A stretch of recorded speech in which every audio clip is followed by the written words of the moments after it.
Buenos días a todas y todos ustedes. Es un placer estar hoy acá compartiendo el festejo por los 20 años de vida de nuestro querido Centro de Salud. Soy Nancy Giraudo, directora ejecutiva del Centro de Medicina Familiar y Comunitaria San Pantaleón. Agosto es el mes aniversario de la creación del Centro de Salud y en esta oportunidad usaré una frase que me gusta mucho. El desarrollo de una sociedad tiene sentido si sirve para transformar a la persona, si le multiplica la capacidad creadora, si lo lanza más allá del egoísmo. El tránsito hacia el reino de la libertad es un viaje del yo al nosotros, como lo expresara profundamente el doctor Ernesto Guevara de la Serna. Nosotros, como equipo de salud, junto a la comunidad de Bajo Bulón, vamos haciendo camino al andar en el cuidado de la salud de las 6.000 personas que atendemos y acompañamos en el transitar de la vida, brindando un cuidado centrado en la persona, la familia y la comunidad. Atravesados por la pandemia de la COVID-19 y siendo respetuosos de los cuidados sanitarios propuestos, estamos acá con Karin y María, reunidas con todas y todos ustedes de manera virtual para compartir el camino recorrido y escuchar a dos invitados de lujo y un regalo para la ocasión. Gracias Juan y gracias Alicia por acompañarnos. El Centro de Medicina Familiar y Comunitaria nació a mediados del año 2001 de la mano del Servicio de Medicina Familiar y Comunitaria del Hospital Italiano y como un programa de la Fundación MF. Un lugar para formar recurso humano en atención primaria y brindar atención de calidad y con calidez a la comunidad que atendemos. Agradecemos a nuestras contrapartes que hicieron y hacen posible el programa. Hospital Italiano de Buenos Aires, Municipio y Obispado de San Isidro. También agradecemos a las empresas, donantes individuales, a las personas que han trabajado y trabajan en el CAPS acompañando la misión y haciendo posible las diferentes iniciativas desarrolladas a lo largo de todos estos años, y a la comunidad por estar con nosotros. Agradecemos a las autoridades de ayer y de hoy, locales, provinciales, nacionales, gubernamentales y no gubernamentales, que junto a San Pantaleón decidieron entramar esfuerzos y tejer redes para atender a las necesidades sanitarias de los sectores sociales más vulnerables de la comunidad de Bajo Bulón, fomentando así la salud colectiva. Hace 20 años tuvimos un sueño, deseábamos mejores condiciones de salud. Como allá y entonces, en este 20 aniversario, sentimos que todavía hay mucho por hacer, como protagonistas activos de nuestra propia historia social y comunitaria. Nacimos en un contexto de profunda crisis social y económica. Hoy, inmersos en un escenario de profunda desigualdad y vulnerabilidad, renovamos el entusiasmo y no declinamos la lucha solidaria, dado que percibimos que aún hay mucho por hacer.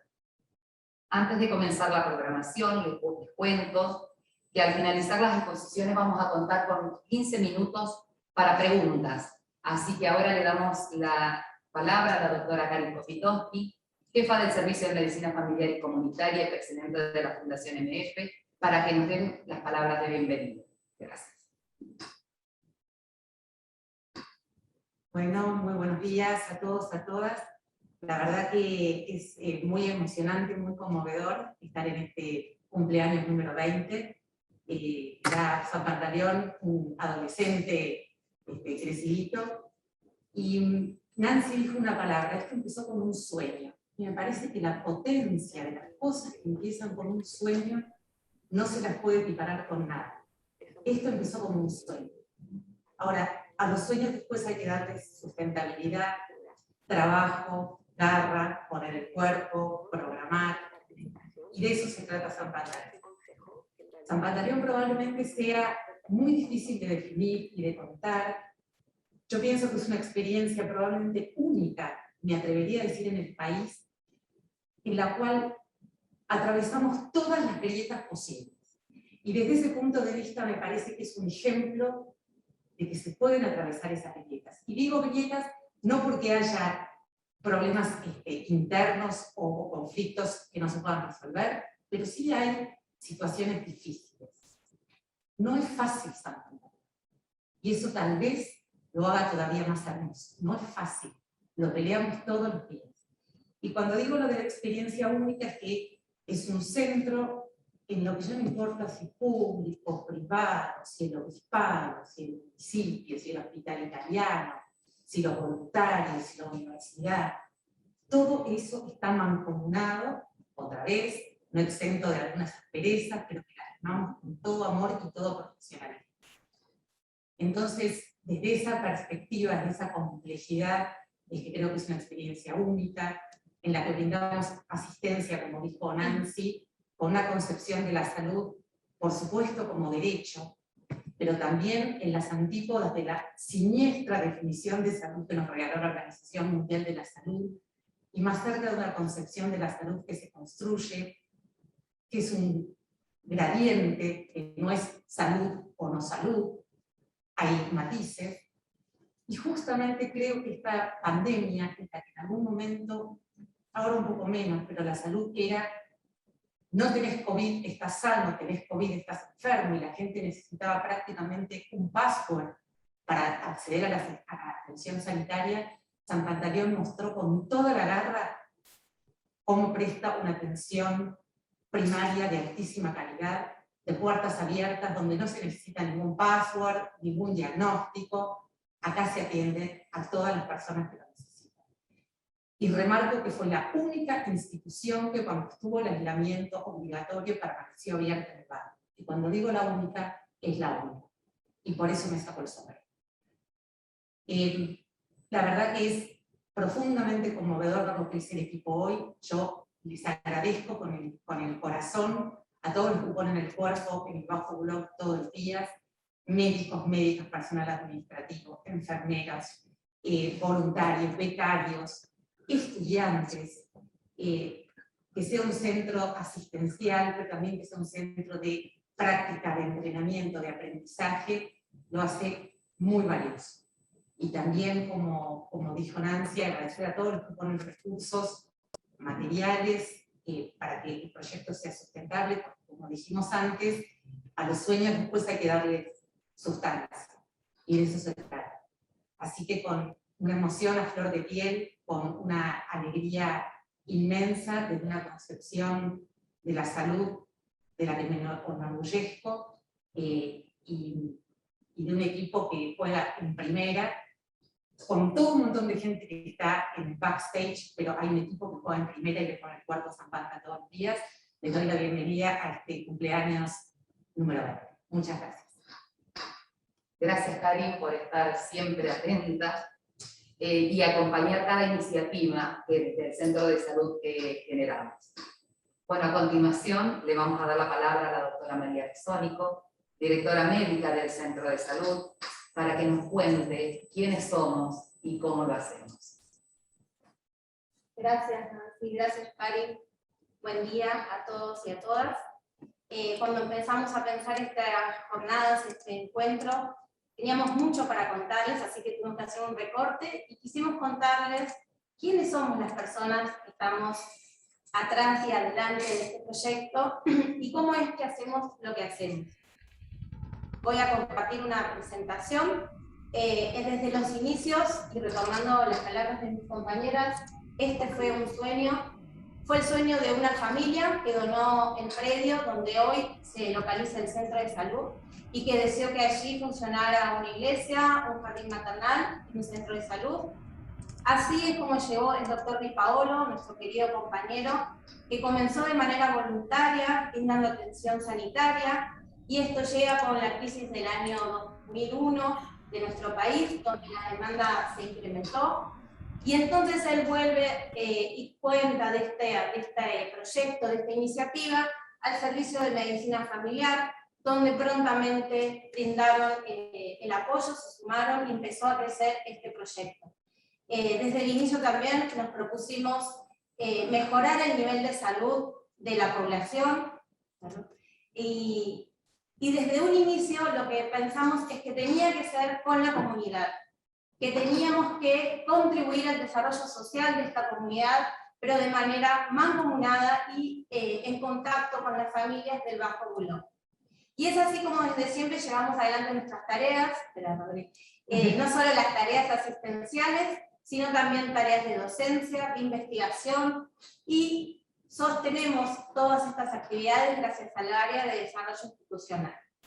Como les dije, queremos hablar del equipo. Hoy somos 50 personas las que formamos parte de este equipo. Como ustedes pueden ver, es un equipo multidisciplinario, un equipo donde cada una de las personas le da la identidad a este proyecto, y donde, si bien nadie es imprescindible en ningún lugar, cada uno de los que formamos parte le vamos llevando adelante el propósito que nos planteamos en el inicio. Así es como pasamos al siguiente. Desde el equipo nunca trabajamos solos, lo que planteamos es armar espacios de intercambio. Un ejemplo de esto es el programa de atención en domicilios, las rondas sanitarias, el programa de salud bucal que funcionó durante 5 años en el Bajo Bulón, al cual llegamos a todas las escuelas del Bajo. Nuestra forma de trabajar es de manera interdisciplinaria, entre las enfermeras, los médicos y médicas de familia, las trabajadoras sociales, las psicólogas, la nutricionista, la odontóloga, el odontólogo, y lo que hacemos es generar espacios de intercambio para tratar de comprender la complejidad de los problemas sociales y para tratar de generar un conocimiento nuevo. Y así nos sorprendió la pandemia y nos encontró muy bien parados, pudimos darnos cuenta de todo lo que habíamos construido, nos dimos cuenta de la solidez del proyecto, del equipo. Estos son algunos de nuestros números de la atención, pero siempre recordemos que atrás de estos números hay familias y hay un equipo, muchas de ellas mujeres, más del 80%, que estuvimos más tiempo en el centro de salud que en nuestras casas. Y por eso es importante no hablar solo de los números, sino también de lo que es nuestro equipo de salud y las familias del Bajo de Bulón. Salimos al territorio en cuanto pudimos, a través del plan Detectar, a través de la campaña de vacunación en todas las escuelas, que se nos encomendó desde el municipio. Retomamos en cuanto pudimos las visitas en los domicilios y las rondas sanitarias. Y es así como, a través de todos nuestros programas y de dispositivos nuevos que fueron generados en función de las demandas que fuimos escuchando en la comunidad, pudimos cumplir con las funciones primordiales de atención primaria y con las tareas encomendadas a los equipos de atención primaria, que fue brindar servicios esenciales desde la presencialidad, que fue estar accesibles y disponibles a todas las consultas, que fue brindar información de contundencia para que las personas en un tiempo de tanta información, tantos cambios, pudieran tomar decisiones y hacerse cargo del rol que cumple cada uno para mantener su salud. Y fue así que pudimos volver a construir los espacios comunitarios y de encuentros con nuestras familias del Bajo. Tuvimos dispositivos nuevos y dispositivos que son históricos en el centro de salud, como el Comité para el Seguimiento de Familias con Problemáticas Complejas. Desde ahí fue el modelo donde nosotras comenzamos a trabajar de manera interdisciplinaria, en la necesidad de escuchar y repensar cada una de las situaciones que nos traen los pacientes al centro de salud, las situaciones emergentes, el impacto de la pandemia en lo que es la trama social del barrio, enseguida hizo que el comité tuviera mucho para hacer y que se generaran nuevos espacios como el Grupo de Género, Empleo y Salud, que es un grupo destinado a mujeres de la comunidad, donde se trabajan herramientas de fortalecimiento personal. Y esto nos permitió rápidamente, como les decía, volver a contactarnos, volver a la presencialidad a partir de octubre. Estábamos desesperados y desesperadas por poder volver a la calle, por volver a contactarnos con las instituciones con las que durante 20 años estuvimos trabajando. Volvió el espacio presencial de Zampanca en Movimiento, donde semanalmente más de 60 mujeres se reúnen a bailar zumba y arman un hermoso grupo de mujeres. Pudimos celebrar el 8 de marzo, realizar un evento por el Día Internacional de la Mujer, que finalizó con una feria de emprendedoras del grupo GES de Empleo, Salud y Género. El taller de embarazo, lactancia y crianza volvió a la presencialidad. Y salimos con una idea nueva porque queríamos estar más cerca de los vecinos, y semanalmente ocupamos esquinas del barrio con distintas temáticas como vacunación, anticoncepción, siempre con la intención de realizar promoción de la salud. En cuanto a la educación, porque dijimos que no solo realizamos tareas asistenciales, también educativas, llevamos 8 años los residentes de medicina familiar formándonos en el Centro de Salud San Pantaleón. Y acá quiero mencionar también, porque fue un sueño en ese momento, a través de la mano del doctor Esteban Kuten, del Sergio Dominelli y del doctor Mario Acuña, que todos tenemos un hermoso recuerdo de todos ellos, que fueron los que acercaron fuertemente la residencia, dieron los primeros pasos en lo que era la formación de la salud comunitaria, y ya somos más de 80 residentes formados en medicina familiar y comunitaria en el ámbito de San Pantaleón. Y en estos últimos años se sumó la residencia de clínica médica de San Justo, la residencia de pediatría, y entonces San Pantaleón es un nuevo ámbito de encuentro. Los residentes y residentes que antes se encontraban en la central de emergencias, en los pisos de internación, ahora se encuentran en la comunidad de Bajo Bulón para realizar un aprendizaje interdisciplinario y colaborativo. Desde hace 7 años contamos con la beca de perfeccionamiento en salud comunitaria. Actualmente tenemos 2 becarias que son psicólogas, y desde los inicios recibimos alumnos y alumnas de las carreras de medicina, de enfermería, de trabajo social y de nutrición. La mayoría de estos estudiantes son del Instituto Universitario del Hospital Italiano, pero actualmente también de la UBA y de iSalud. Y en relación a la investigación, queríamos contar, por ahí es la parte que más nos cuesta desarrollar, pero hemos podido compartir junto con, mediante publicaciones en la revista del Hospital Italiano, 3 de nuestros proyectos que llevamos a cabo en la comunidad. Tenemos una participación anual en el Congreso de Medicina Familiar y Comunitaria, en el Congreso de Educación Médica. Hemos obtenido 2 becas de AMPI. Una de ellas es este relato de experiencia que pudimos compartir a través de la revista del hospital. Y para ir terminando, otra de las grandes experiencias que tuvimos fue con Juan y con Mercedes. Pudimos hacer el CIAP en el año 2019, en la sede, digamos, en Buenos Aires, el CIAP Buenos Aires, con la temática de dolor, y San Pantaleón fue uno de los ámbitos, una de las sedes del simposio. Ahí podemos ver como el día que Juan visitó el centro de salud junto con Mercedes, y nos acompañaron equipos de salud de la zona, otros centros que hoy también seguramente nos están acompañando, que son nuestros compañeros de recorrido en la comunidad. Todo esto, como decían Nancy y Karin, el compromiso tiene que ser a largo plazo para garantizar el acceso a la salud. Esto es un compromiso que no puede ser mediante acciones esporádicas, sino que también tenemos que asegurar sobre todo la continuidad de los cuidados, y es así que el área de desarrollo institucional a lo largo de todos estos años, y basados en los valores que nos definimos, que tienen que ver con la transparencia, con la calidez, con el compromiso y con la calidad de todos los servicios que intentamos brindar, nos han posibilitado ir creciendo, incrementar el personal del equipo, diversificar los servicios que brindamos. Ha sido posible constituir este equipo multidisciplinario. A través del desarrollo del área hemos podido comunicarnos mejor con las comunidades, conseguir y ampliar los esfuerzos y las alianzas que fuimos construyendo, generar espacios nuevos, programas nuevos como el del voluntariado, el programa de salud bucal, el programa de género, empleo y salud. Y es así como, para llegar al final, tenemos muchas cosas para seguir aprendiendo, obviamente.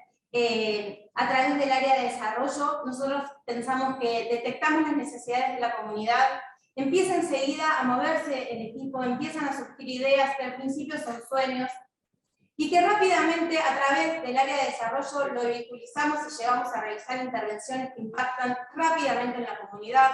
Una de estas fue la campaña Coronando la Solidaridad, que llevamos adelante el año pasado, con la cual pudimos llegar a más de 200 familias, las más afectadas críticamente por la pandemia. Y recientemente pudimos llevar a cabo la campaña por la Semana de las Niñeces, que también fue gracias a una idea que se gestó en el equipo de salud, y con la cual llegamos a más de 250 niños y niñas. ¿En dónde nos encontramos hoy? Estamos motivadas para llevar a cabo la construcción de un modelo de atención integral para personas trans, travestis y no binarias. Estamos capacitándonos, estamos contactándonos con organizaciones del barrio, estamos formando nuevos equipos y espacios de atención. Nuestro propósito es garantizar el acceso a la salud, y estamos ansiosos y ansiosas de poder volver a hacer lo que más nos gusta, que es volver a las escuelas, encontrarnos en las aulas con los equipos docentes y poder abrir las puertas del centro de salud para llevar a cabo el Festival de la Salud, actividad anual que realizábamos, y que yo veo acá en el auditorio que hay varias maestras con las cuales venimos trabajando hace 20 años. No todos son maravillas realmente, pero estamos muy orgullosos y orgullosas de este proyecto, del trabajo que venimos haciendo.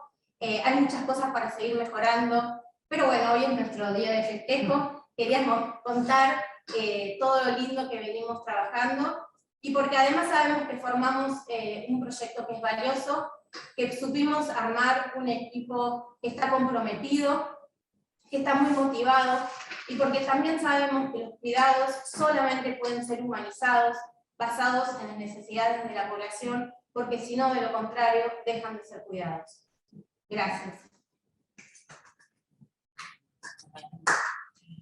Bueno, gracias María por todos estos años compartidos y un placer compartir contigo la dirección del Centro de Salud.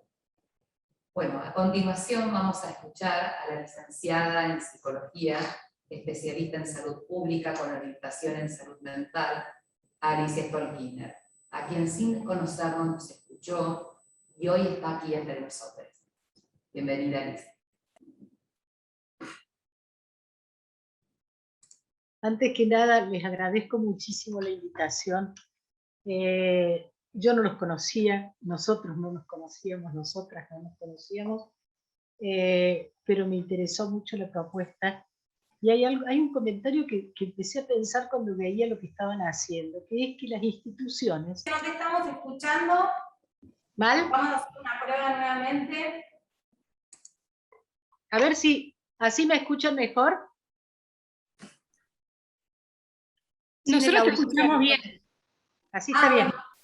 Bueno, lo que decía es lo siguiente, que las instituciones, esto lo que voy a decir no lo tenía planeado, pero cuando yo las vi exponer y pensé la vinculación con el Hospital Italiano, pensé que las instituciones tienen una genética que a veces queda olvidada.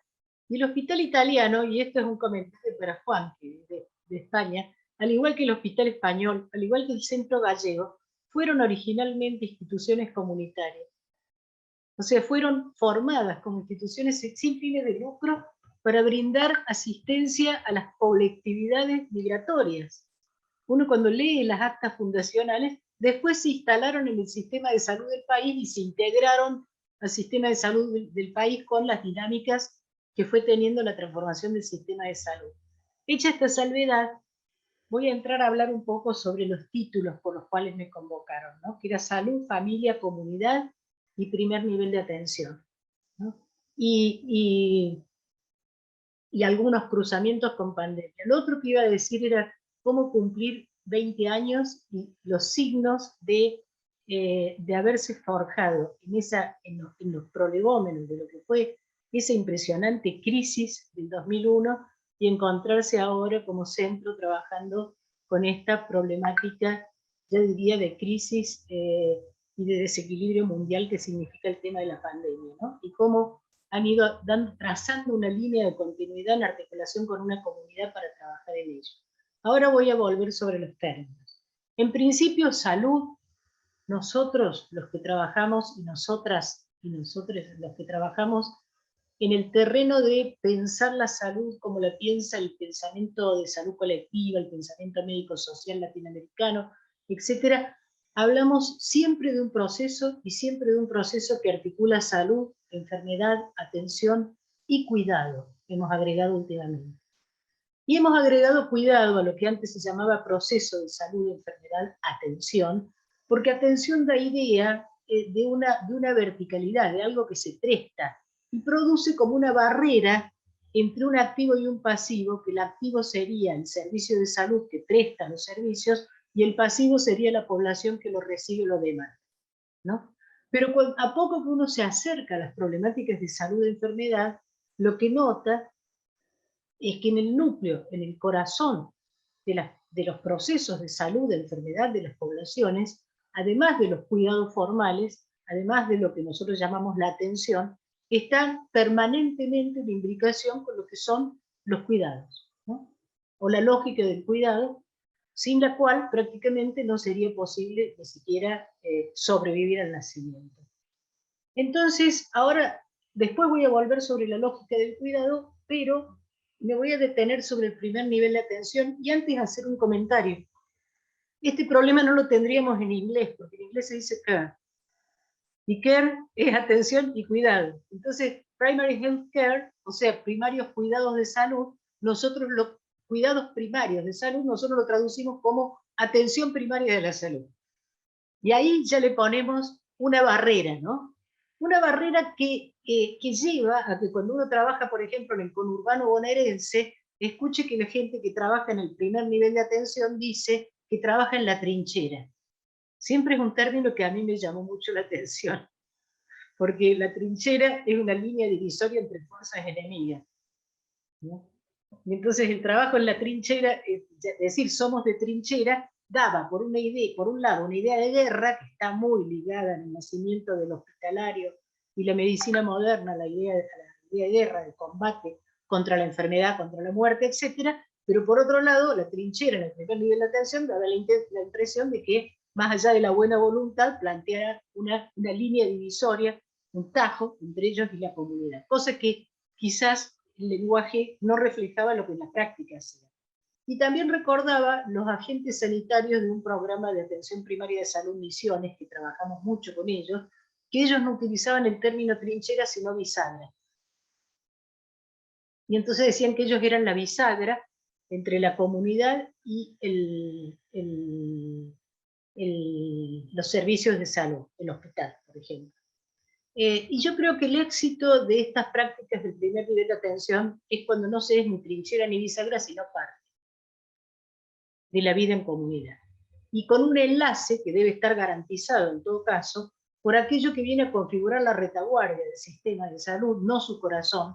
Para nosotros tenemos un sistema de salud fuertemente hospitalocéntrico, esto lo venimos hablando en todos los campos, pero en realidad, frente a esta idea del hospitalocéntrico, yo suelo decir, no, el hospital no es el centro del sistema de salud, el hospital es la retaguardia del sistema de salud, ¿no? En todo caso, debe estar ahí como una referencia general allá donde es necesario, estrictamente necesario, porque el 80%, el 90% de los cuidados necesarios de la salud transcurren en este enlace entre lo formal y informal, entre el hogar y las prácticas sanitarias, etcétera, en el primer nivel de atención. Y acá también voy a diferenciar el uso de la palabra primer nivel de atención de atención primaria de la salud.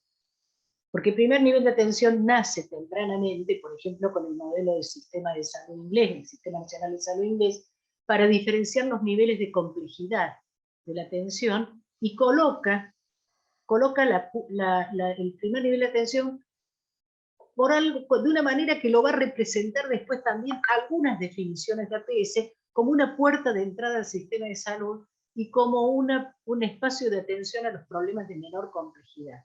Recién dentro de la estrategia de atención primaria de salud, a partir del 1978 de APS, es que se empieza a pensar contradictoriamente, porque hay varias líneas que se desprenden de esto, que en realidad se trata de un reordenamiento del sistema global de salud, integrándolo de manera máxima, integrando las prácticas formales y las informales, integrándose en la comunidad, y en este sentido, el primer nivel de atención pasa a ser el nivel de mayor complejidad.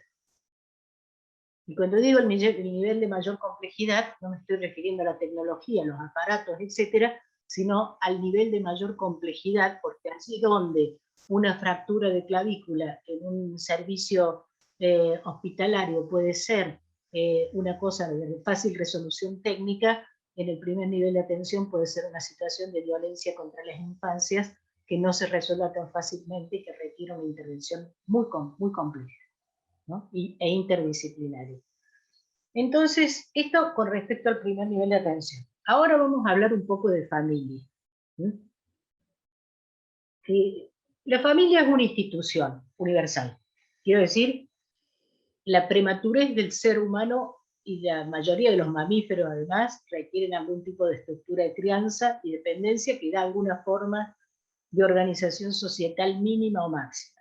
Ahora, que la familia sea una institución no quiere decir que sea la familia. Lo que tenemos son formas familiares absolutamente diversas, que nosotros hemos construido en la modernidad con una idea de un modelo familiar que estaría configurado por un padre, una madre y unos niños, esta familia nuclear modelo, y hemos invisibilizado muchas veces otras formas familiares, e inclusive hemos negado en más de una oportunidad que la familia nuclear es una reducción de una familia ampliada, que quizás daba mucho mayor albergue y mucha mayor capacidad de crianza en términos colectivos y comunitarios a los y las niñas, a las infancias, de lo que nosotros podemos dar con una familia nuclear urbana constituida por 2 personas, aun cuando sean 2 personas, ¿no? Este modelo de familia, y otro paso, en América Latina, la familia matrilineal, quiere decir, la familia que tiene por cabeza de familia una mujer, viene desde la época de la colonia. Y si ustedes van a trabajar hoy en día en sectores más desfavorecidos, van a encontrar con frecuencia un tipo de grupo familiar que está constituido por una mujer que tiene hijos de distintos padres, que hay un hombre que puede ser periférico y sustancialmente padre de uno de los niños, que tiene un lugar mucho más frágil dentro de esa estructura familiar que lo que configura la madre con los hijos. Esto no es una familia matriarcal, es una familia matrilineal, más allá de que la cultura sea patriarcal. Y este tipo de familia matrilineal también ha sido fuertemente invisibilizada durante mucho tiempo, se la ha considerado incompleta, etcétera, ¿no? Y además, dentro de las transformaciones de la familia, hay un libro de Elizabeth Rubinesco que se llama La familia en desorden, que es un libro muy interesante. Están las transformaciones que hacen las transformaciones de los roles de género, la aparición de las familias no solo monoparentales, sino de las familias homoparentales, constituidas por personas del mismo sexo, etcétera, que van complejizando la idea de formas familiares, pero en todas ellas y en todos esos grupos familiares de distintas maneras transcurren lógicas que tienen que ver con el cuidado. ¿Sí? Pero históricamente, ahí voy a citar un autor que se llama Eduardo Menéndez, ¿no? Menéndez trabaja mucho la idea de autoatención, la llama él, y yo transformaría esto en autocuidado, para tratar de mostrar y de desmistificar algo que es una especie como de mito de los sistemas de salud, que la salud de la población está fuertemente centrada en los sistemas formales de atención, ¿no? Ahora, con la pandemia, estamos viendo en qué medida el desarrollo de un sistema, de un problema de salud colectivo, no puede resolverse de otra manera que colectivamente, y que la respuesta formal, e inclusive la respuesta biomédica, tiene límites severos alrededor de lo que son la incorporación por parte de las poblaciones, de los grupos poblacionales y de las personas en sus vidas cotidianas, de prácticas específicas de cuidado. Ahora, en nuestra sociedad, esas prácticas de cuidado en general han sido desarrolladas por las mujeres. En plena crisis del 2001, estábamos haciendo una investigación en provincia de Buenos Aires con mujeres que cobraban en ese momento los planes jefas de hogar y que estaban trabajando en una escuela. ¿Cómo sería el nivel de transición que la crisis estaba produciendo en los grupos familiares, que en un solo grupo focal aparecieron 4 formas distintas de gestionar esta situación por parte de personas que pertenecían al mismo grupo social y al mismo nivel socioeconómico? Una de las mujeres dijo, el marido estaba desempleado, tenía pareja, era el padre de sus hijos y estaba desempleado. Ella cobraba el plan jefas de hogar, jefes y jefas de hogar, y estaba trabajando en la escuela por ello. Entonces ella dijo, mi marido es como una madre. No dijo una madre, dijo es como una madre y lo homologó a lo femenino. Dijo, él se encarga de todo, yo salgo y me vengo a trabajar y él se encarga de todo. Dice, más aún, si la nena se desarrolla, hablando de la entrada en la pubertad y la menarca de la hija, se lo va a contar primero al padre, ¿no? La segunda dijo, esto en mi casa no es así, dijo. Él se ocupa de todo lo que puede, dice, pero es un hogar teledirigido, dice, yo tengo que estar dejándole notas, diciéndole lo que tiene que hacer, explicándole lo que van a comer los chicos. O sea, ella había delegado la función en él había aceptado la delegación de la función, pero no la gestión completa. Desde su trabajo, ella seguía gestionando el hogar completo. La siguiente dijo, con mi marido fue imposible. Dice, no lo puede aprender. Dice, y puso un ejemplo, había que nebulizar a uno de los chicos que estaba con un problema respiratorio, le dio a tomar el líquido de nebulización y lo nebulizó con el antibiótico. Eso en México lo llaman fingir demencia.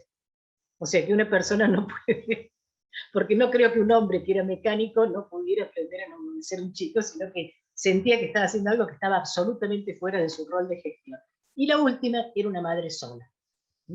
Entonces teníamos un grupo ahí que además nos respondía acerca de cuestiones de cuidado, como por ejemplo cómo había que hacer para que se cuiden la salud los varones, porque ellas estaban a cargo.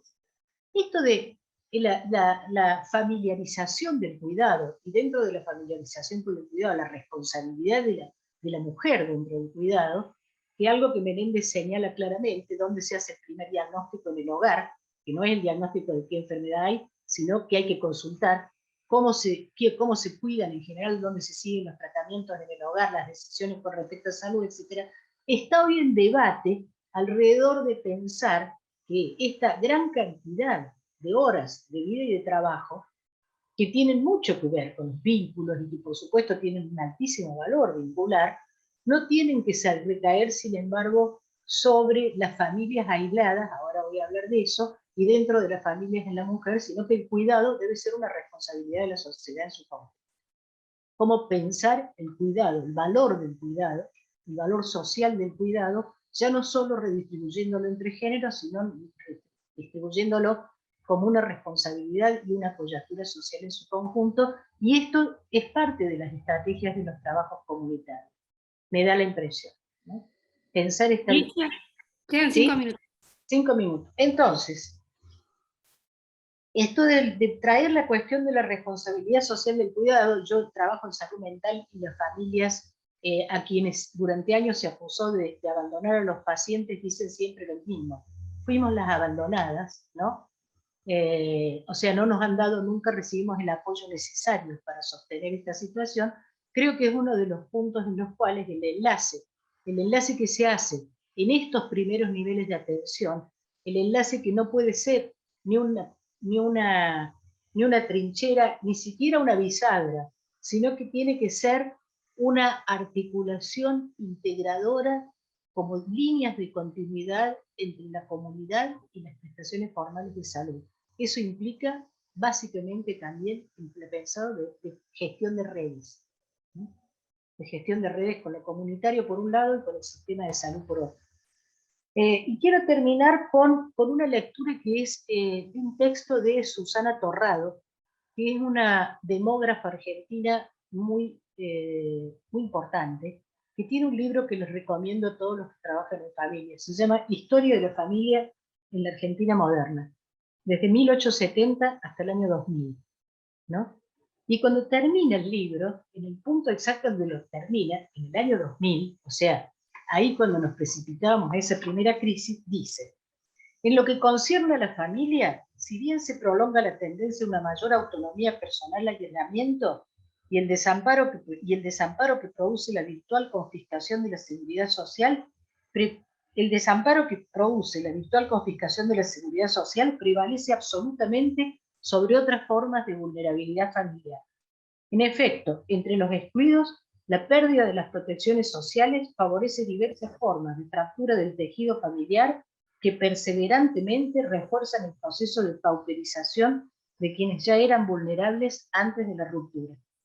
El resultado es que entre nosotros, el interrogante acerca del futuro de la familia asume una enunciación diferente a la de los países centrales.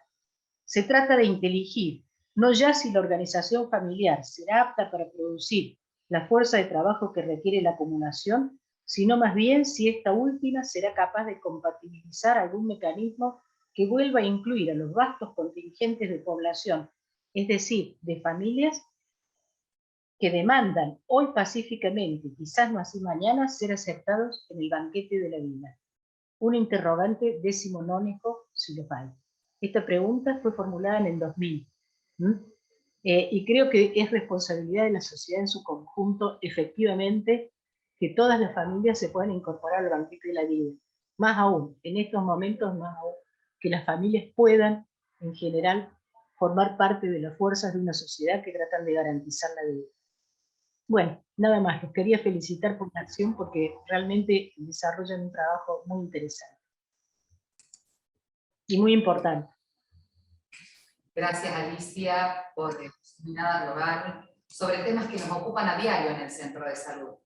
Y en un momento tomar distancia y vernos, esto nos permite de alguna manera tener mayor objetividad y perspectiva de la realidad con la cual nos enfrentamos todos los días. Así que muchas gracias por sus palabras y su participación.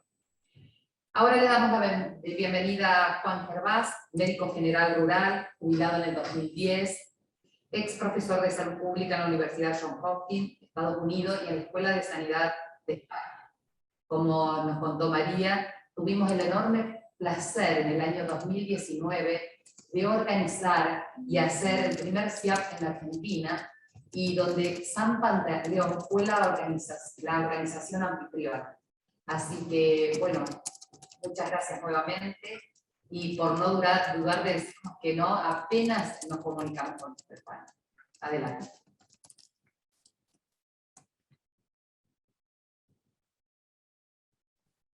Buenas tardes desde España, en el que son ya las 4 casi y media de la tarde. Tengo que decir que no estaba preparado para lo que está sucediendo. Entre otras cosas, yo no participo en este tipo de actividades. Pongo muchas condiciones. Que no haya presencia de industrias, que se me avise con un año de antelación, y pongo también como condición que haya una cierta paridad en las presentaciones. Pensando siempre en que hay muy pocas mujeres a las que se invite como ponentes. Pero voy a tener que cambiar para exigir que haya ciertos varones, porque me veo en minoría absoluta. Así que, bueno, pues hay que tener cuidado. Aprendo cada día. Así que muchísimas gracias por darme la oportunidad de aprender ahora con este punto que hasta ahora no había percibido. Y la segunda cuestión es también general, sobre 20 años. 20 años no es nada. Lo dice el tango, pero lo puedo decir yo con 72 años y más de 51 de matrimonio. Cuando uno está con 20 años de matrimonio, está empezando. Lo bueno viene a partir de los 50. En todos los sentidos, también en el sexual. Lo digo para que ustedes, en fin, vayan preparándose para que lo bueno viene cuando hay 50 años. Y en San Pantaleón probablemente también vendrá con 50 años. Es un placer estar aquí por orden de actuación con personas que conozco, como Nancy, Karin y María. Así que empezaré contando un poco de mi mapa. Creo que se ha distribuido el resumen que preparé. En el resumen termino hablando de mapa, territorio y paisaje. Y yo tengo un mapa. Mi mapa soy yo mismo. Mis circunstancias, que diría Ortega y Gasset, el filósofo. Circunstancias que son que estoy enfrente de un bosque precioso, con un lago en medio y un jardín lleno de flores, y me he vestido así apresuradamente porque estaba vestido de obrero, porque acaban de terminar de pintar la casa y hemos estado colocando, en fin, agitado. Menos mal que esto lo había preparado hace meses desde que me invitaron, porque si no hubiera sido muy triste mi presentación. Y termino la parte general diciendo que mi presentación no tiene ningún PowerPoint ni cosas de ese estilo, pero, en fin, tiene mucha de actuación de actor griego. Yo me considero heredero de los que eran capaces de entretener al público y encandilarles y hacerles pensar hace 2500 años. Y creo que todavía soy capaz de hacerlo, así que me pongo a prueba. Y me pongo a prueba siendo un poco duro. Por ejemplo, yo pongo que una característica de la atención primaria fuerte, en el texto que he enviado, es hacer investigación. Claro, sí, hacer investigación, pero hacer investigación no es la hipertensión, los factores de riesgo, la diabetes, el asma. No, por ejemplo, estoy viendo poquísima investigación acerca de qué ha significado para las familias en pobreza con una sola habitación por domicilio el supervivir durante los encierros de la pandemia. Muy poco. Ya sabemos que la respuesta a la pandemia ha sido básicamente burguesa, pero somos también burgueses nosotros. De manera que hasta donde yo llego e intento leer hasta las hojas parroquiales, yo soy de los que leo las hojas parroquiales, porque también aprendo de lo que dicen los párrocos. Pero no he leído prácticamente nada de la experiencia de supervivencia al encierro en la pandemia, en pobreza, en una sola habitación, que es un campo muy importante, porque el virus no es democrático. Ningún virus es democrático, en ningún país. En España la mortalidad por enfermedades infecciosas es triple entre pobres que entre ricos. Triple. Investigar en atención primaria es hacerse buenas preguntas. Por ejemplo, un tipo hace mucho tiempo estudió y demostró que el niño con catarro se le prescribe más antibióticos si la madre tiene tratamiento con psicofármacos, independientemente del diagnóstico de la madre. Ansiedad, insomnio, depresión, pero si la madre recibe psicofármacos, aumenta la probabilidad de que un infante con un probable cuadro vírico reciba antibióticos. Eso sucede en San Pantaleón. Investigación que no tenemos. Por ejemplo, estoy seguro que en San Pantaleón ha habido algún suicidio. Cuando hay un suicidio en San Pantaleón, ¿cómo se conmueve la comunidad? ¿Qué conmoción hay en la comunidad? ¿De qué forma se altera la rutina? ¿En qué forma los desayunos cambian? Los motivos de conversación, las visitas al centro de salud, las relaciones familiares, las familias. En Cebolla se apoyan entre sí, no se apoyan. Eso es, cuando yo hablo de investigación en atención primaria, estoy pensando en este tipo de cosas. Un poco lo que ha sacado Alicia. La bolsa de familia, ¿qué significa realmente? ¿Qué significa? En esas familias que ha citado también Alicia, matrilineales, ¿cuál es el papel del hermano de la mujer? Porque Margaret Mead, la antropóloga, demostró que el papel del hermano era muy importante en el Pacífico. ¿Es así en San Pantaleón o no? ¿O el papel del hermano en la familia esa matrilineal no es tan importante en culturas de tipo latino, podríamos decir? Así que ese es el tipo de cuestiones que yo creo que son estimulantes y que además yo exigiría que cualquiera de esos residentes, María, que van por allí, esos estudiantes, se les estimulase. Son preguntas muy simples. Por ejemplo, en mi propia experiencia, yo recetaba más antibióticos los viernes que los lunes, lo cual no he visto publicado, ni yo lo he publicado. La razón es muy sencilla, porque en la duda el viernes receto antibiótico porque si no el niño va al hospital y en el hospital le pueden recetar súper antibióticos. Así que más vale que yo recete un antibiótico sencillo el viernes. Mientras que el lunes yo aguanto a la familia, aguanto con el infante, 3 días, 4 días sin antibióticos y se resuelve. Ese tipo de cosas es el que nos interesa. Nos interesa medir si San Pantaleón es polivalente y resolutivo, que es otra característica de la... Cuando Mercedes y yo, cuando hicimos una evaluación para el Ministerio de Sanidad de Brasil, por cierto, si no hay ningún brasileño oyéndome, creo que no hay ningún brasileño oyéndome, podemos decir que después de pagarnos bien, el informe lo metieron en un cajón y no lo han utilizado nunca. Y recorrimos 20.000 kilómetros de Brasil, 20.000 kilómetros de Brasil, viendo atención primaria en lugares insólitos. Pero buscábamos en Brasil, por ejemplo, que en los centros de salud, ¿cuáles tenían flores? Estoy viendo flores en el hospital italiano, estoy viendo flores en la mesa. Pero es muy importante tener flores en la mesa en la que se atienden cosas tan duras como una separación matrimonial. Uno no puede estar oyendo las tragedias que se ven y que se sufren sin que haya algo como una flor natural. Que además cuando los pacientes saben que hay flores naturales, te las traen. Te traen flores de su maceta y se pone con orgullo allí. Solo en un centro de salud encontramos flores. Por cierto, es que el médico, su madre tenía una floristería, para ser claros, o sea que esto es muy interesante. También teníamos mucho interés por qué centros de salud tenían microscopio, porque sin un microscopio las tricomonas vaginales no se ven. Y si no ves las tricomonas vaginales tienes que mandarlo a ginecología.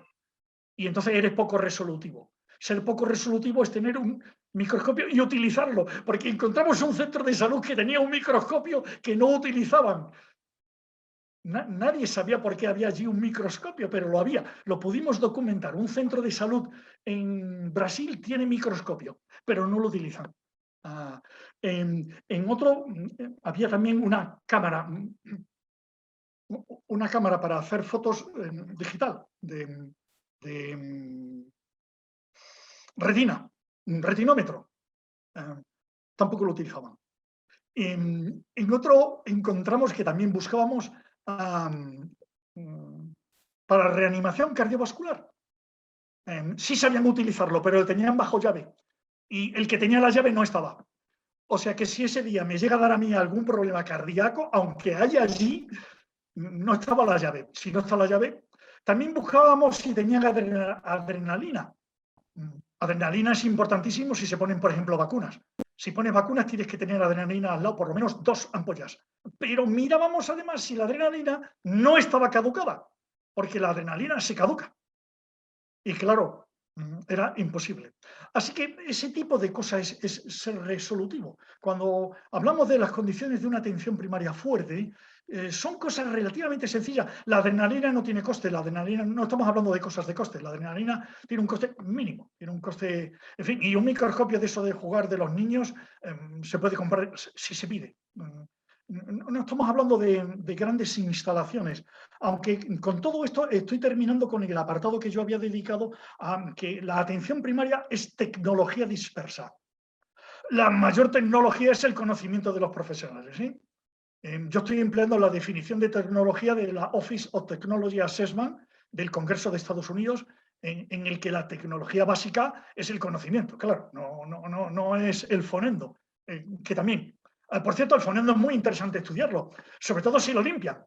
Así que cuando tú ves que ausculta, cuando estás pasando la consulta, te sientas allí, parece que no miras nada.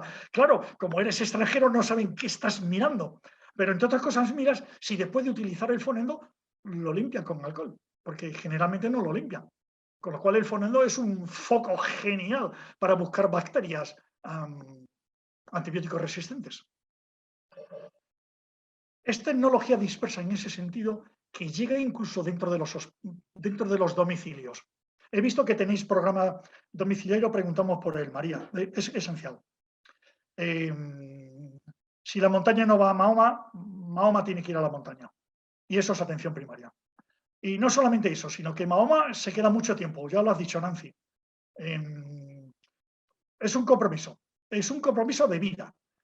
Yo comprendo que la atención primaria no le gusta mucho a la gente y por eso prefiere ir al hospital. Y a mí me parece bien, vete al hospital, porque tú no vales para atención primaria. Y como no vales para atención primaria, pues a lo mejor en el hospital te quieren. Pero en atención primaria estableces un compromiso con la comunidad, claro. Un compromiso que no es expropiador. La narrativa de los pacientes, primero, escucharlo con respeto es curativo y segundo, es pedagógico. Con los pacientes tenemos que tener, con las familias, con la comunidad, debemos tener la misma actitud que con estudiantes y residentes. Todos tienen mucho que enseñarnos. Nosotros tenemos algo que enseñar, pero mucho que aprender. Así que todo el mundo tiene algo que enseñar y mucho que aprender. Las personas, las comunidades también. Hablando de familia, que ha sacado antes, no se os olvide en la familia los miembros que no están.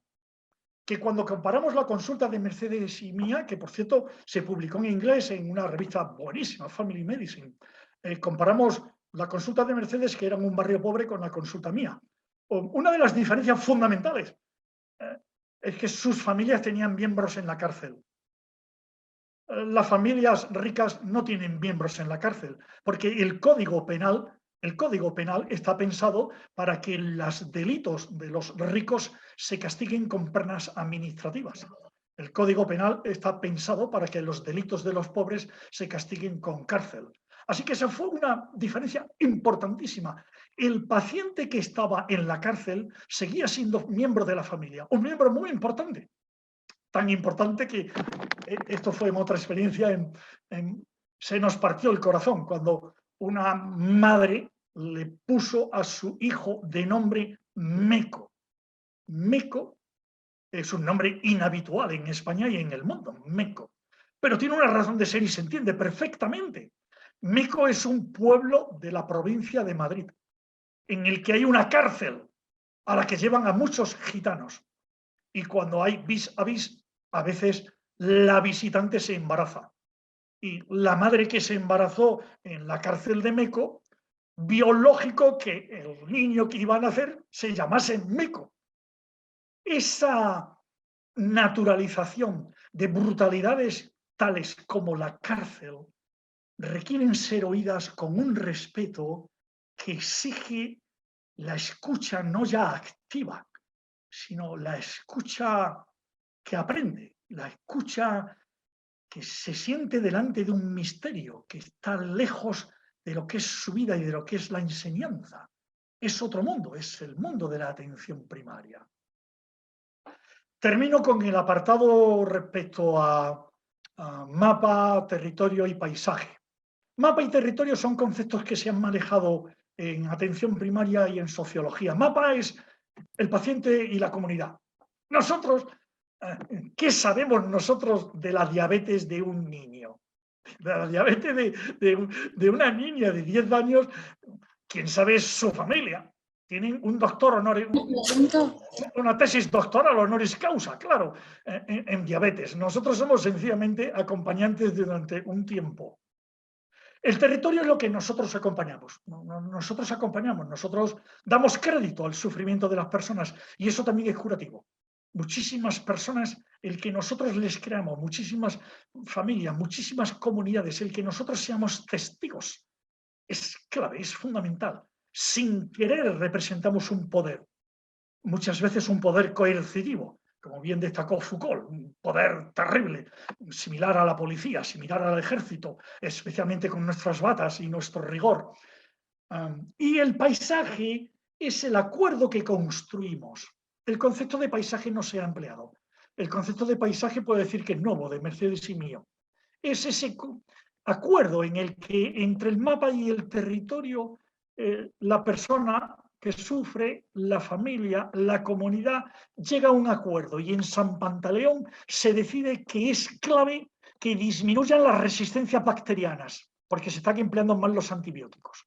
Ese es el paisaje en el que hemos entendido que ese asunto es clave y además lo podemos arreglar nosotros si sabemos cómo. En construir todo ello se pasan 20 años y la vida.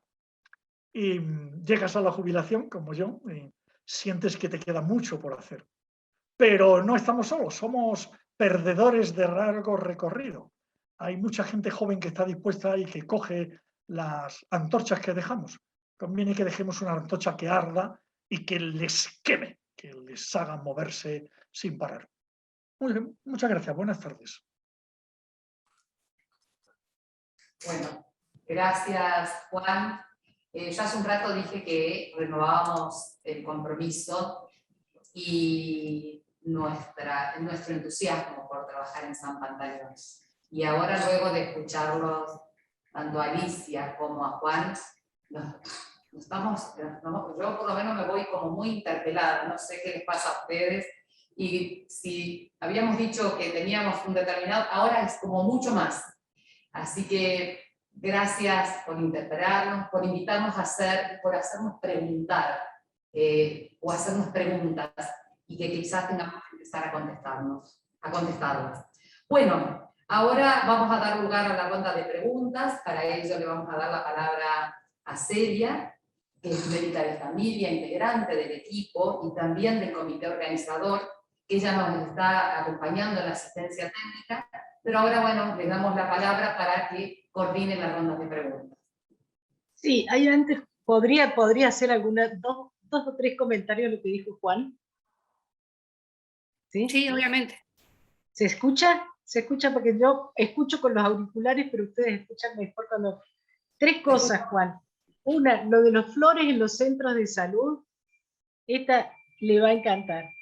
Un agente sanitario que yo acompañaba en la ronda de visita a los hogares en una provincia del noroeste argentina, cuando íbamos llegando, me decía, en esta casa no va a haber un desnutrido.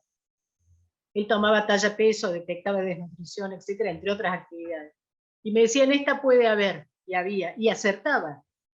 Y entonces le dije, ¿cómo siempre reconoce cuándo puede haber o no un desnutrido? Me dice, porque en las casas donde hay flores no hay desnutridos.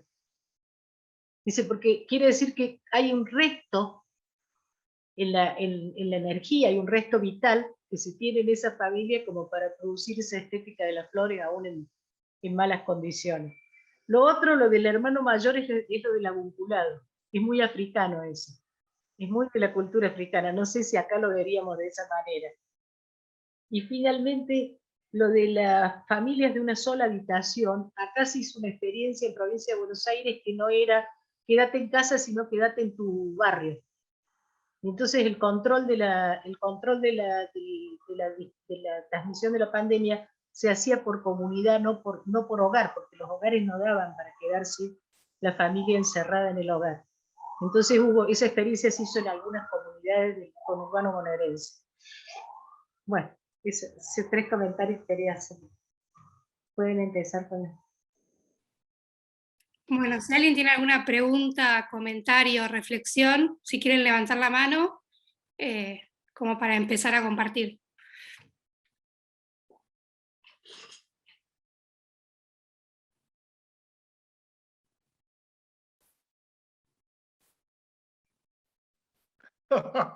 Dani Epstein. Hola, ¿qué tal? Bueno, un enorme placer y emoción todo este encuentro.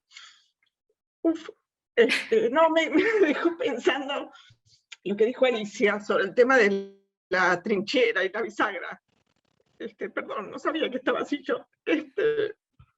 Hablo después.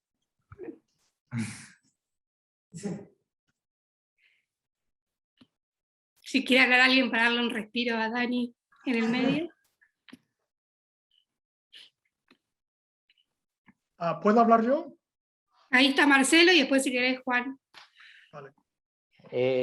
Juan, un gusto. Yo soy Marcelo Figari, soy rector del Instituto Universitario del Hospital Italiano y simplemente me pude unir un poco más tarde a la reunión por otras ocupaciones, pero llegué justo para escucharte y me resultó muy grato y muy significativo las palabras que tuviste y las experiencias vivenciales respecto a la atención primaria.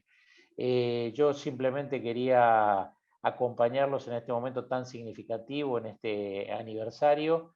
Conozco muy de cerca lo que San Pantaleón ha representado para la institución, para el Servicio de Medicina Familiar y más recientemente para el Instituto Universitario en su área de extensión.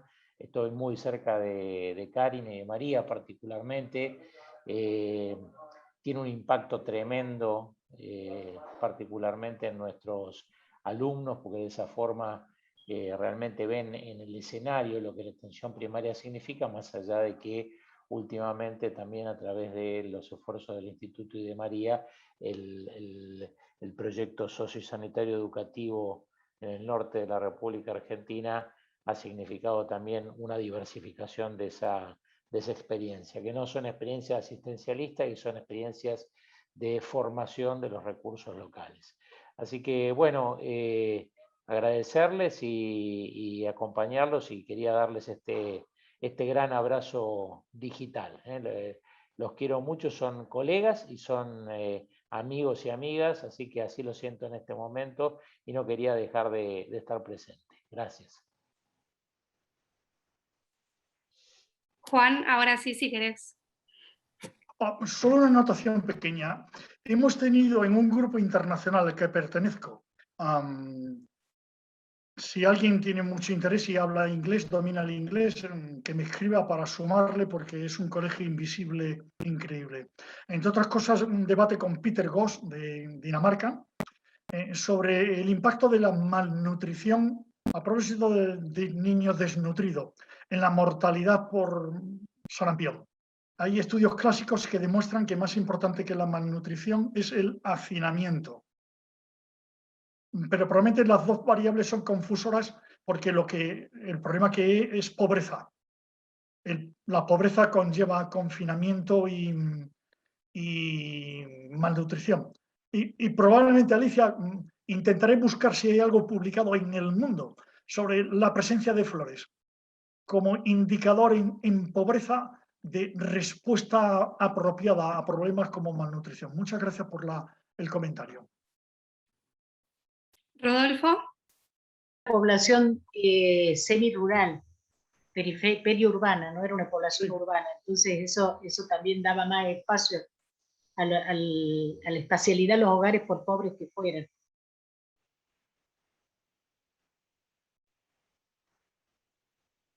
Rodolfo. Hola, buen día, ¿cómo están? Bueno, yo soy Rodolfo Di Paolo. No iba a hablar, pero entre todo lo que dijo Juan y ver llorar la Dani me mataron. 20 años, y yo estuve de esos 20 años 14, 15 y un año más que estuve solo. Realmente para mí es una emoción inmensa, inmensa ver el crecimiento que ha tenido. Les agradezco, ya saben, bueno, Karin, María y Nancy, el avance, el crecimiento que ha tenido de las cosas que dijo Juan. Dice esto de resolutivo, fue una de las primeras ideas, resolver, resolver, resolver. Y esta otra cuestión que dice de la antorcha que dejamos, yo creo que con esas dos cosas yo me doy por más que satisfecho con haber puesto esa semillita inicial, y realmente les agradezco de corazón cómo lo han llevado adelante esto. No tengo palabras, y solamente una cosita más, eso fue un empujón para mí para estar a donde estoy ahora, que es recorriendo un poco los centros de salud de la ciudad de Buenos Aires, y les puedo decir que el trabajo que se hace en San Pantaleón es increíble, desde todo punto de vista es increíble. Les agradezco muchísimo, les mando un abrazo enorme.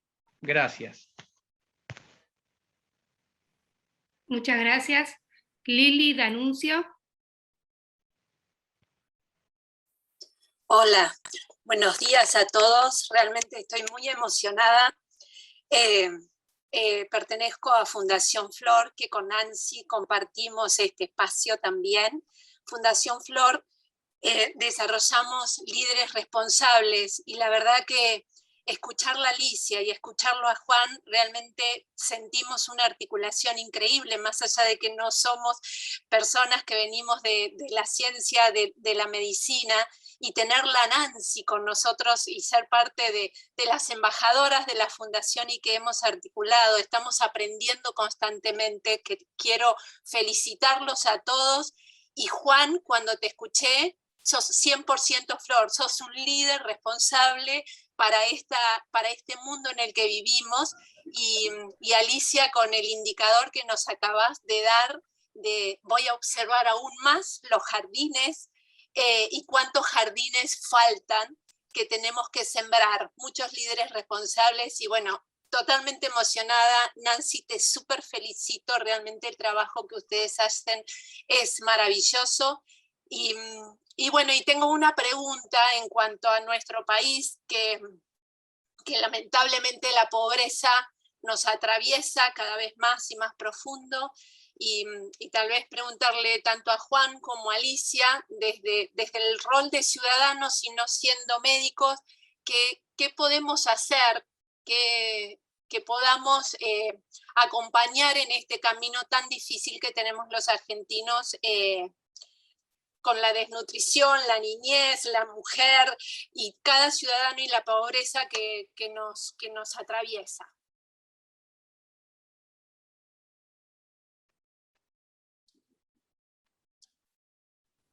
¿Contesta Alicia o...? Sí, yo voy a ser muy breve porque la pregunta que acabas de hacer daría para un simposio.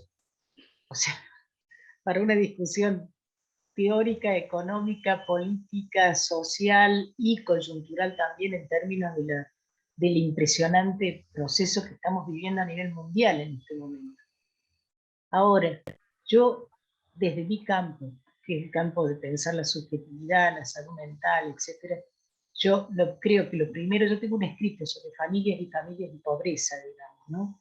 Y yo creo que el primer paso que tenemos que dar es desnaturalizar la pobreza, y el segundo paso es no considerar, hay algo notable, un texto del Banco Mundial del 2020 sobre la pobreza que dice lo que caracteriza la pobreza es la impotencia.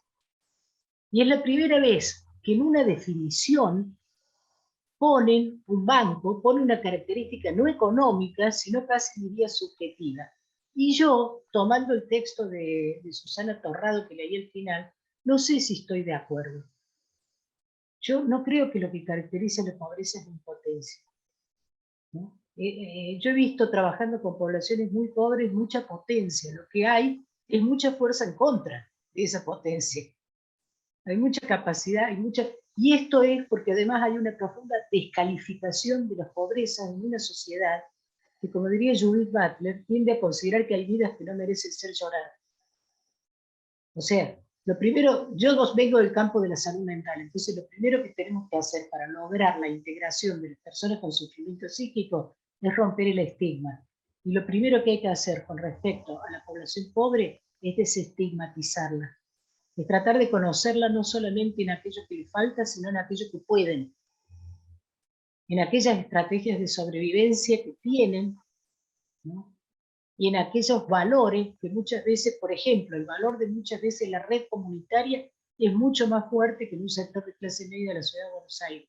Ustedes lo deben haber visto, ¿no? Ese valor de red comunitaria que tenían también las comunidades migratorias cuando hicieron sus hospitales como los italianos, y que hizo que nosotros tuviéramos en esa época en los hospitales psiquiátricos de Buenos Aires internaciones breves, porque ellos se hacían cargo de sus miembros, de sus propios miembros de la comunidad, y esto después se perdió.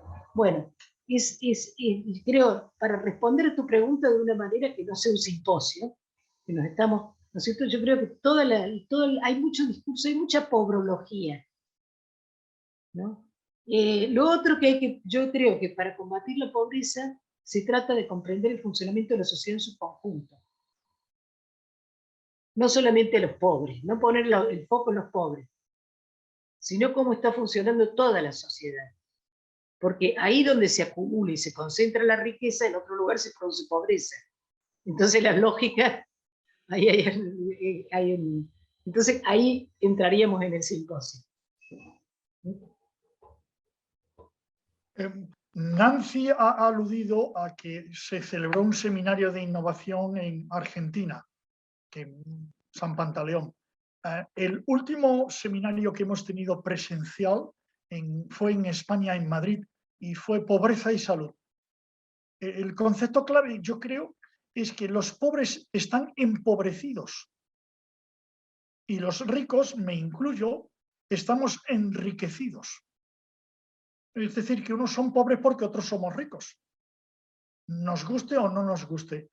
Lo segundo que yo destacaría es que quienes viven en situación de pobreza nos dan lecciones increíbles sobre cómo supervivir.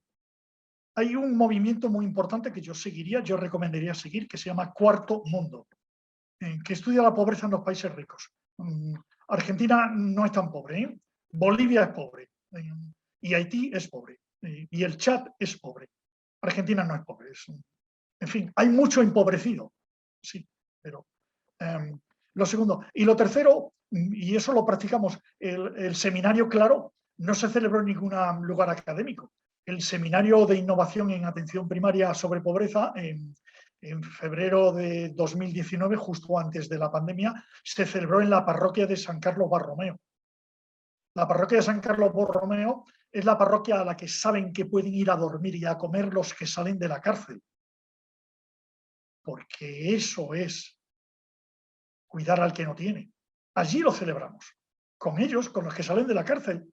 Y naturalmente la comida la organizaron las mujeres pobres de la Cañada Real, que en Madrid, en cuanto uno pone Cañada Real Madrid, sale el centro de la droga. Y ellos vinieron a prepararnos la comida. Y ellos hicieron teatro.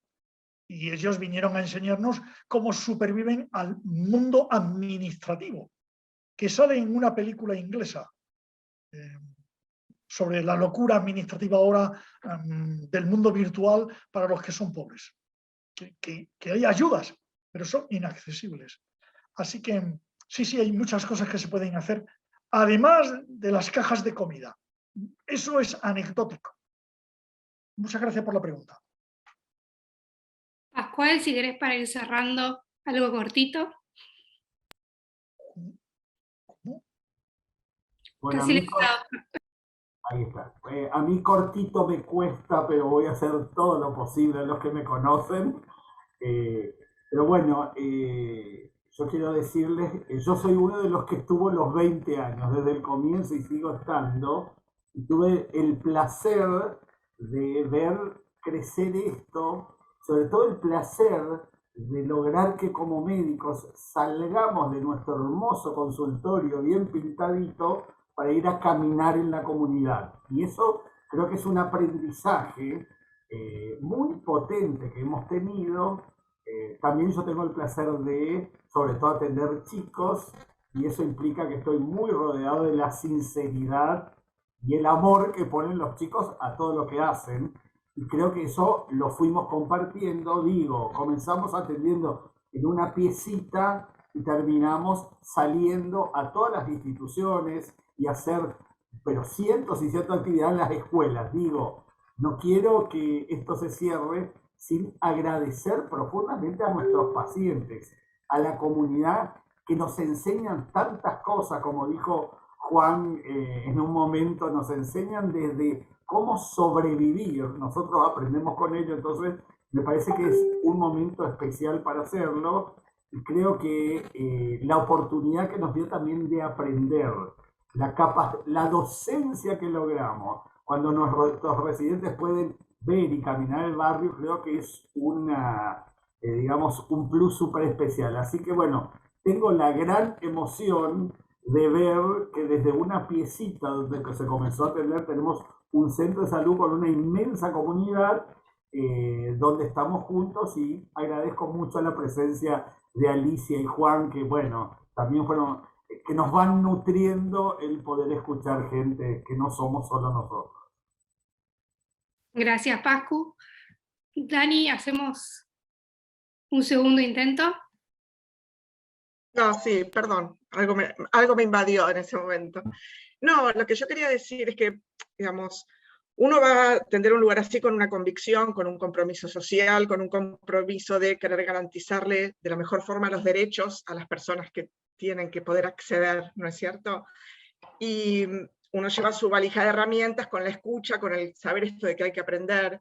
Pero bueno, hay algo que me hizo como un ruido, que fue dentro de las palabras que dijo Juan, varias cosas, ¿no? De eso de aprender y escuchar, y la cárcel como algo cotidiano en esas familias que nosotros en el ámbito del hospital no existe, ¿no? Y cómo ellos los integran y son partes de su vida, y uno tiene que aprender a escucharlo de esa forma.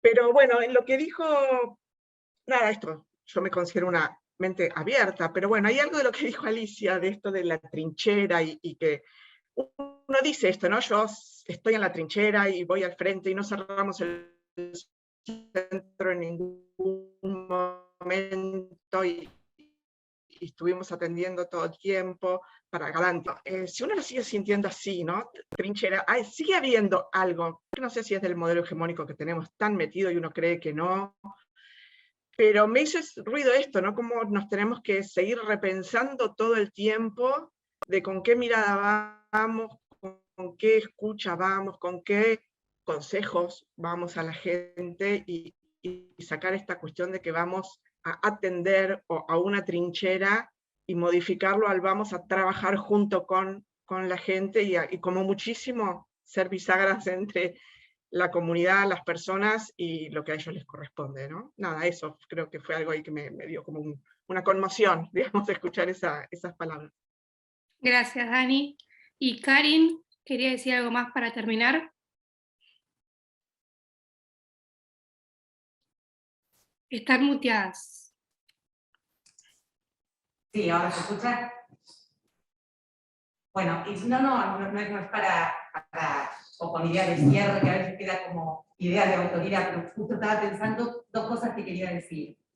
Una es que, digamos, para la presidencia de medicina familiar, San Pantaleón es un ámbito de aprendizaje que los residentes y las residentas disfrutan muchísimo, y si bien no hubo otra, hay una parte mía que siente que hay que pedirles disculpas porque los sacamos a los residentes de San Panta cuando por la cuestión hospitalaria eran necesarios en la central de emergencias y demás, que es algo que pasó a lo largo de todo el país, ¿no? Ciertos recursos que tuvieron que reencarnarse para atender la emergencia y la pandemia, y yo sé lo que sufrieron los residentes, y bueno, es como un pedido de disculpas, y que otra, y que me alegro que ahora estén volviendo a disfrutar de ese espacio, y esperamos que se queden ahí para siempre. Y hay una frase que se le atribuye a Tolstoy, yo no soy tan culta, no sé si la dijo Tolstoy o no, pero que es: pinta tu aldea y pintarás el mundo. Y a mí me parece que las personas que están en San Pantaleón están pintando la aldea todos los días, y eso los hace universales. Así que en mi carácter de líder de esta cosa, que es el Servicio de Medicina Familiar y la Fundación MF, abrazarlos con el alma y seguir dándole todos los pinceles y todos los hachos de pintura para que sigan pintando esa aldea. Infinitas gracias. Gracias. Gracias. Bueno, antes de despedirnos, vamos a compartir con ustedes un video que hicimos para la ocasión y que lo hicimos con mucho amor. Así que bueno, adelante, Rodrigo, por favor.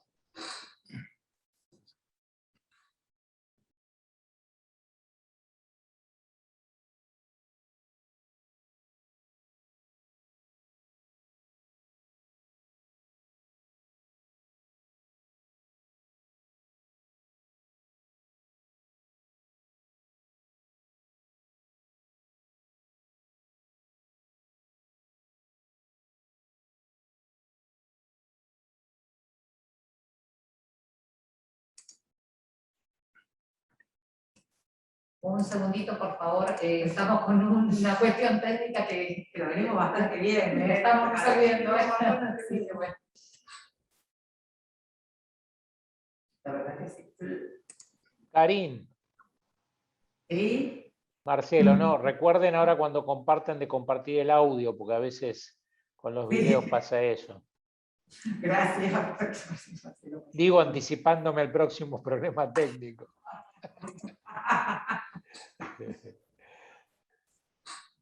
Ahí voy.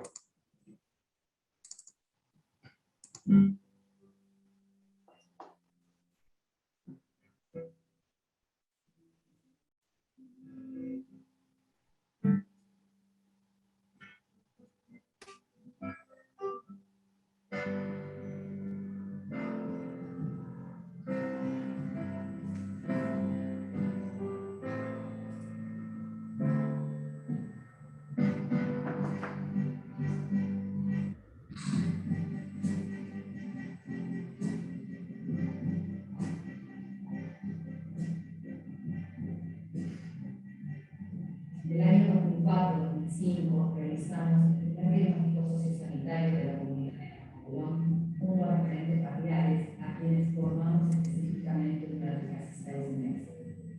Paralelamente me encargaron presentar un programa de mentoría al hospital italiano para conseguir un recurso tan necesario para la atención primaria. Es así como llega Liliana a nuestro centro de salud.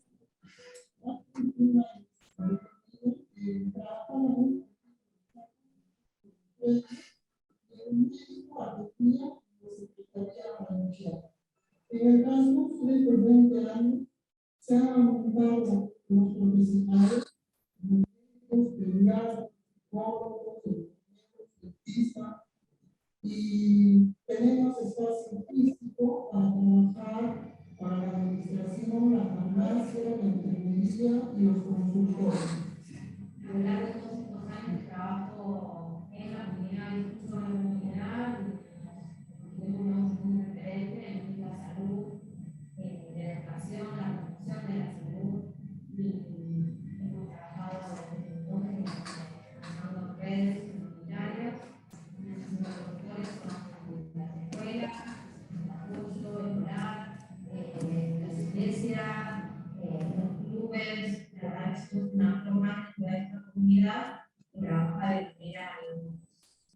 intentamos trabajar claramente y lograr el bienestar social que también acá. Creo que el rol que ocupa o el cual ocupa el Centro de Salud San Bartolomé en la comunidad es un lugar de referencia. Toda la comunidad se apoya en él y saben que pueden acudir a él para cualquier consulta, más allá de las cuestiones de salud o asistenciales específicas. Lo que estamos logrando es permitir a la gente acceder a la alimentación, puede salir del consultorio y ya que te pasa la farmacia y tiene ya lo que necesita para su tratamiento. También participo mucho en la supervisión de los residentes, formando a los residentes de medicina familiar, principalmente con el trabajo interdisciplinario con el resto de los profesionales del equipo, para salir un poco del consultorio del médico y también formarse en diferentes áreas, junto con el psicólogo, con las trabajadoras sociales, con las enfermeras, por ejemplo. Mi nombre es Sofía, participo del Centro de Salud de muy chiquita, en la regla de 1 año y medio. Hace ya como casi 3 años que formo parte de voluntariado para lo que es el espacio de San Juan del Movimiento, que es un espacio que llevamos adelante con otra compañera. Y es un lugar muy lindo porque siempre nos están contando las mujeres que asisten que disfrutan, que se sienten contenidas, que la cosa es muy lindo. Y eso es un poco el objetivo de las clases, más que nada, que se sienten encontradas.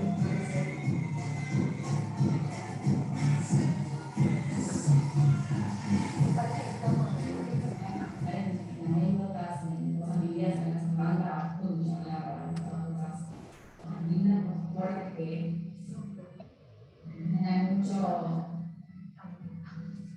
desde psicológica, ¿no? Te enseñan a escuchar, a ponerse en el lugar del otro, desarrollar mucha empatía. Tengo que poner una imagen que representa esta banda. Para mí es un lugar que da luz, que ilumina, que es una guía, una compañía. Palabra de agradecimiento para todos. Les deseo lo mejor, que sigan creciendo, muy vida, el mayor general de todos, con todas las directivos que permiten tener la cabeza para poder continuar con esto. Así que mil gracias por todo. Me gustaría agradecer a nuestras familias de Rojo Blom que confían en nosotros, en este equipo interdisciplinario que queremos construir en este paso, y a todas las instituciones y organizaciones que nos acompañan, a todas las personas que acompañan en este proyecto y que nos permitieron durante estos 20 años crecer. Y bueno, deseo que sigamos en esta línea, muy cerca de la comunidad y que el proyecto siga creciendo. Muchas gracias a todos y a todas.